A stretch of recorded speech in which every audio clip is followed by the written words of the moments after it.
نحمده ونصلي على رسوله الكريم أما بعد فأعوذ بالله من الشيطان الرجيم بسم الله الرحمن الرحیم۔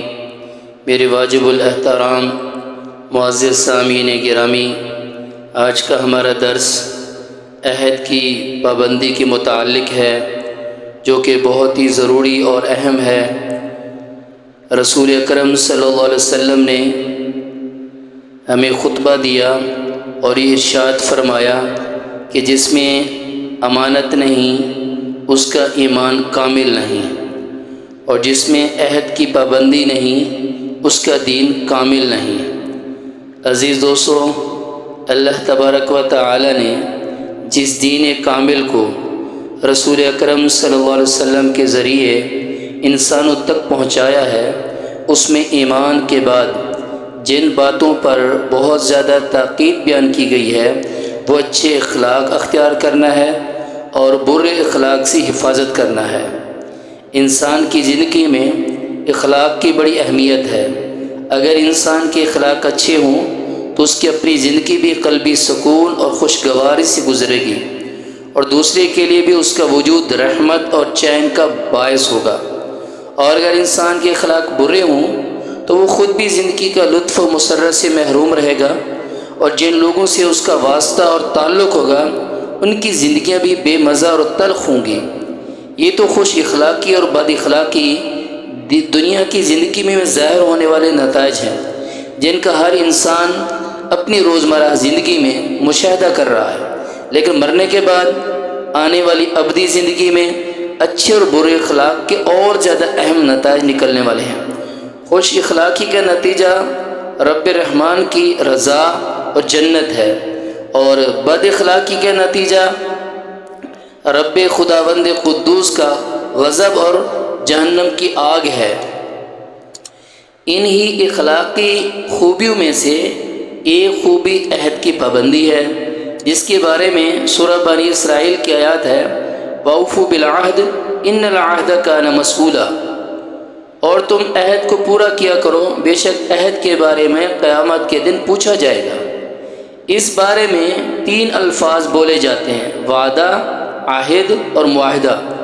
وعدہ اور عہد دونوں عربی زبان کے الفاظ ہیں، دونوں کا معنی تقریباً ایک جیسا ہے، یعنی قول و قرار کسی بات کو پختہ کر کے طے کر لینا، لیکن اردو زبان میں ان دونوں لفظوں کے استعمال میں کبھی فرق بھی کر لیا جاتا ہے۔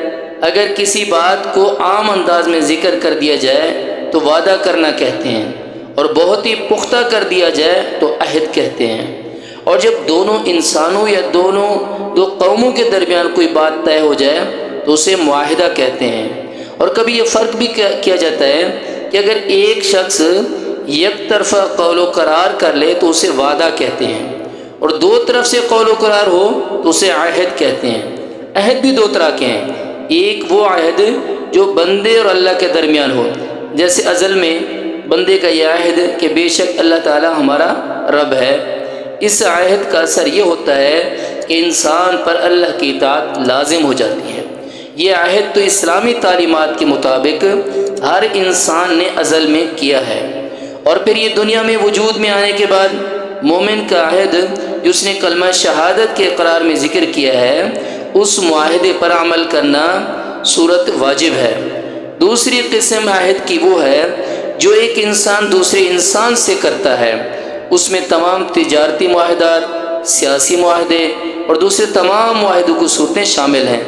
اس قسم کے تمام عہد اگر ان میں اسلامی تعلیمات یعنی احکام شریعہ کے خلاف کوئی بات نہ ہو تو ان کا پورا کرنا بھی واجب ہوتا ہے، اور اگر اس عہد میں کوئی خلاف شرع بات ہو یا غیر شرعی کام کا عہد کیا ہو تو دوسرے فریق کو اطلاع کر کے اس معاہدے کو ختم کر دینا واجب ہے۔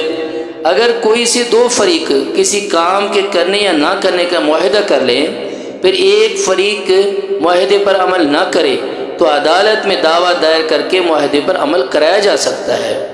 حضرت علی رضی اللہ تعالیٰ عنہ اور حضرت عبداللہ بن مسعود رضی اللہ تعالیٰ عنہ سے روایت ہے کہ نبی اکرم صلی اللہ علیہ وسلم نے فرمایا، وعدہ بھی ایک طرح کا قرض بنتا ہے، لہٰذا اگر کسی کو کچھ دینے یا کسی کا کام کرنے کا عہد کیا جائے تو پھر اسے پورا کرنا اپنے اوپر فرض کی طرح جو ہے سمجھنا چاہیے۔ رسول اکرم صلی اللہ علیہ وسلم نے تو بچوں کے ساتھ بھی کیے گئے عہد کی پابندی کرنے کی بھی تعلیم دی ہے۔ حضرت عبداللہ بن عامر رضی اللہ تعالیٰ عنہ اپنے بچپن کا واقعہ بتاتے ہیں کہ رسول اکرم صلی اللہ علیہ وسلم ہمارے گھر میں تشریف فرماتے، میری والدہ نے مجھے کہا کہ ادھر آؤ میں تمہیں کچھ دوں گی، تو نبی پاک صلی اللہ علیہ وسلم نے پوچھا کہ تم نے اسے کیا چیز دینے کا ارادہ کیا ہے؟ تو میری ماں نے کہا کہ ایک کھجور دینے کا ارادہ کیا ہے۔ تو آپ علیہ الصلوۃ والسلام نے فرمایا اگر تم اس کو کچھ نہ دیتی تو تمہارے نامہ اعمال میں ایک جھوٹ لکھ دیا جاتا۔ معلوم ہوا کہ بچوں سے بھی بدعہدی کی اجازت نہیں، جبکہ عموماً معاشرہ میں اس بات کو معیوب نہیں سمجھا جاتا۔ عہد کی پابندی ایمانی تقاضا ہے، اس لیے کہ وعدہ خلافی کو رسول اکرم صلی اللہ علیہ وسلم نے منافق کی نشانی میں شمار فرمایا ہے۔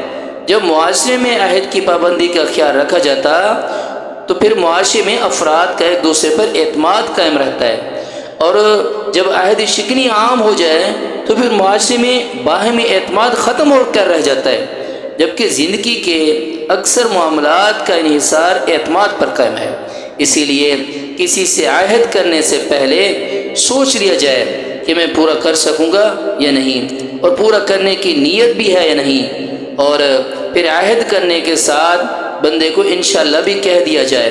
اللہ رب العزت ہمیں عہد کرنے سے پہلے سوچنے اور عہد کرتے ہوئے خلوص نیت کے ساتھ عہد کی پابندی کرنے کی توفیق عطا فرمائے۔